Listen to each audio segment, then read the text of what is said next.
X. Flaming on. Alright, so when the first X-Men movie came out, before that we had the MCU, before the DCU way back, then there was the X-Men universe that came back in 2000. It was the first live-action comic book movie I've ever watched as a kid, before the Sam Raimi Spider-Man trilogy, and when it came out, it was a pretty good hit. They were trying to figure out how they make these comic book movies work. I think they did a good job with Blade over at New Line Cinema, and to take you back, Marvel went bankrupt and they had to sell all their properties.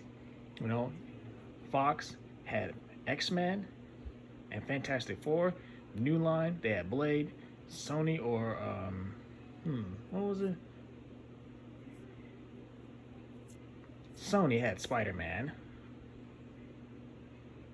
Punisher, was that Lionsgate?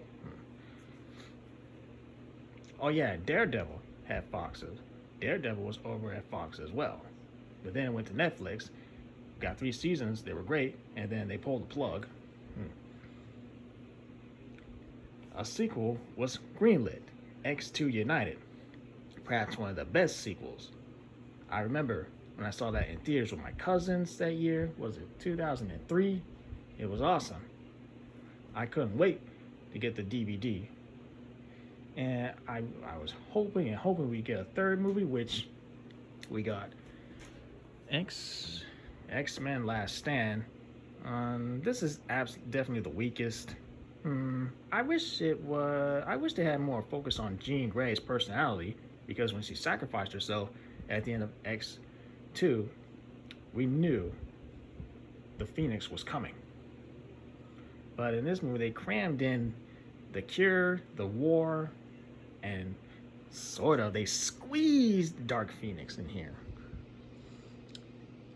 I didn't like how they killed off Cyclops early in the movie, and that was probably because schedule conflicts with the actor James Marsden, who portrays Cyclops.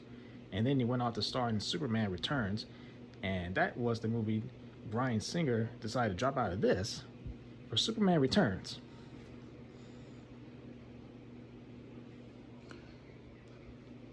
Then it came, what was next? X-Men Origins Wolverine. Didn't like that at all. And First Class. Not my favorite, but it's been growing and growing on me. It's a good spy movie and explores the friendship between Magneto and Charles Xavier, played by, you guys know, James McAvoy and Michael.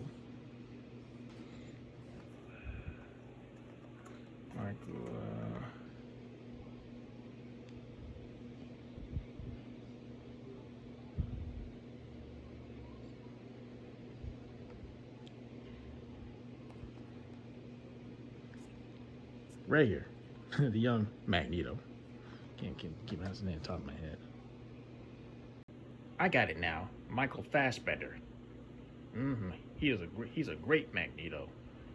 Then we eventually got the Wolverine. I will definitely say that movie was an improvement to X-Men Origins Wolverine, which was absolutely not good. They ruined Deadpool, though some of the special effects were really, really off-putting. It is not entertaining to me at all. That movie went through a huge amount of studio interference. What the studio wanted, what the director wanted. Even Ryan, if I remember correctly, Ryan Reynolds wasn't happy with the way Deadpool was portrayed in that movie, and that eventually led to the Deadpool we all know. Before I talk Deadpool, then the big one came. We got X-Men Days of Future Past. Bryan Singer returned to direct this movie. This movie featured crossed over timeline actors from the original trilogy to the First Class trilogy timeline. Hugh Jackman is back. Halle Berry is back. Patrick Stewart is back. Both actors are Magneto, Rogue, and many more. It was like, I'm sorry, guys. I'm sorry for leaving X-Men. I'm gonna do this film for you, and it'll be way better than Last Stand. X-Men Apocalypse, Bryan Singer's fourth time he directed an X-Men movie in this continuity. Apocalypse is coming. He's gonna bring disaster. Apocalypse, one of the most powerful mutants in the comic books, and he's one of the big bad guys to the X-Men and the Brotherhood. We got Deadpool. Came out on during Valentine's. Ryan Reynolds. There was this test footage. I think Ryan Reynolds released that test footage, and it was the absolutely correct version of Deadpool. And this movie did a really good job. Deadpool 2, I think I like that one more than the first one. And then we got, before Deadpool 2, we had got the great Logan. Hugh Jackman's final portrayal and Patrick Stewart's portrayal of Wolverine and Professor X, Logan and Professor X are like the only two, they think they're the only two mutants left in the world. But then they meet X-23, who was really badass with the claws, brutally attacking. She was mostly silent. She started talking in the middle act. You know, Logan, and he's getting old and he's getting exhausted. He doesn't want to do it. It's like people consider it the Dark Knight version of this. Great movie. It's brutal. It's dark. It's sad. Emotions. X-23. The villain. And there was that X-24 clone of Wolverine. And here, 2 spin-off series. Actually, two season, two. Gifted, canceled way too soon. This family and this group of mutants, they're on the run from a Sentinel program. Lasted only 2 seasons, and once after the last season, last season's episode, and then a few days later, news broke out on Facebook. This show was canceled. Aw, man. Alright, so then X-Men Dark Phoenix. I heard this movie was getting some really, really bad reviews, but I was like, so that don't mean I'm gonna not judge it for myself, which I did. So, and also there's also one season cartoon, Wolverine the X-Men. Wolverine has to gather all the X-Men back together following an explosion accident at the X-Men. Yeah. Lasted only 1 season, 26 episodes. Really good cartoon. I hope it comes back again one day. Yeah, so, as I was saying, I saw this movie on June 7th, 2019, after I dropped my brother off from school, so I went to the movies real quick. I went and saw it. And I liked it. It's better than Origins, which I did not like that one at all. I even think I like this more than X-Men Apocalypse, and I preferred the plot telling than X-Men Last Stand. This is a much, much better focused on Jean Grey that we should have got more in Last Stand. This is a better Dark Phoenix plot than Last Stand. This was originally the last X-Men movie, but New Mutants finally came out, and I liked this movie too. This was the first movie I went back to the theaters and saw. after the lockdown last year because of the entire pandemic. I enjoyed that movie because I like it's more thriller, it has horror vibes, and I also forgot to mention this in that Marvel collection video. I enjoyed it's more of a teenage movie that some people like to compare to The Breakfast Club. So this is New Mutants is like a dark version of The Breakfast Club. These teenagers, they're mutants, they have powers, they're in this facility, or soon to be a facility, run by this one doctor. There's one mutant who can play against people's fear. Oh yeah, let's not forget that original X-Men cartoon. I just sung the theme song at the beginning of this video. And I even remember enjoy watching X-Men Evolution. I used to stay up late watching that cartoon back to back along with the original Justice League cartoon. So yeah, guys, I just finished talking to you guys about my whole life experience with the X-Men. Movies, video games, spin-offs, cartoons, and even used to have some of the action figures, though I don't have them anymore. Unfortunately, I was a kid, I lost them.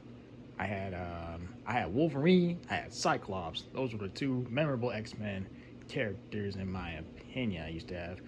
And I remember their toy models were based off the movies right here. I used to have the classic Wolverine figure as well. Yeah. So let's not waste any more time. I'm gonna give you guys my reaction and review thoughts on X-Men Dark Phoenix.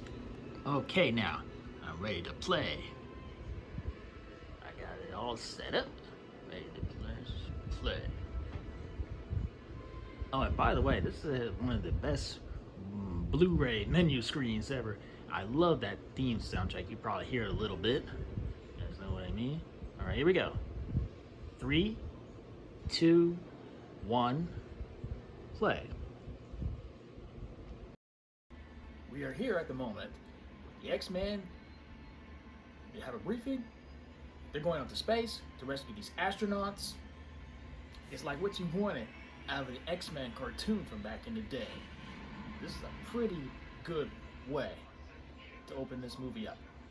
You know, like I said, the X-Men, Storm, Cyclops, Jean, Quicksilver, Beast, and Mystique. They're going on a mission into space. Rescue these astronauts. And you hear that score by Hans Zimmer. Here's a fact. This is exactly how she got the Phoenix Force in the comic books, and even in the cartoon. Last Stand didn't do that. They went into space, there was an accident, and she absorbed this solar flare, and they actually got that right in here. Then in X-Men Last Stand, so I don't see nobody arguing about that. Everybody got hungry, and I chose some delicious lasagna. My mother just sneezed. Something interesting to know that these aliens were going to be the Skrulls that actually made it into Captain Marvel. What was the reason why they couldn't do it? Well, I guess that has to be because of who has the rights to do them. And Jessica Chastain, she looks like she's really dressed up in white. I think she looks like a good Emma Frost someday. Look, it's Dazzler singing.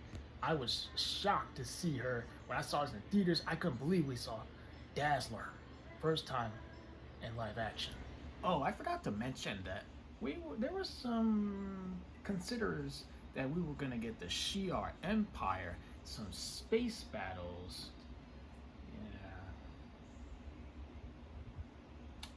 Yeah. Right now, we're at the little bit where it's slow motion for Quicksilver. But Jean, the Phoenix, is a little more faster. Michael Fassbender, he really was the great casting choice for a young Magneto. And look, Jean Grey and Magneto are fighting over that helicopter. Okay, we are about an hour in the movie. Jean Grey, Jessica Chastain, and they were just at the bar, having a drink, and they were talking, unleashing their powers. This is a dark thriller movie. Cyclops just said, "I will ever kill you." Have you all seen the Snyder Cut? Look at Magneto go. He's lifting that, using all his powers, lifting that train from out of the ground. Guys, this is it. Here comes that amazing, epic, action-packed fight train. Magneto and his gang of mutants and the X-Men join forces together. The Hans Zimmer score fight against these aliens. Here it comes. It is awesome. Here we go.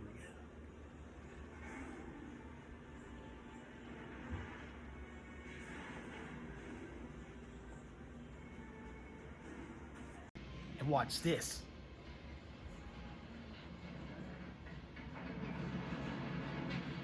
Crush that train, trapping those, squeezing, crushing those aliens inside, like.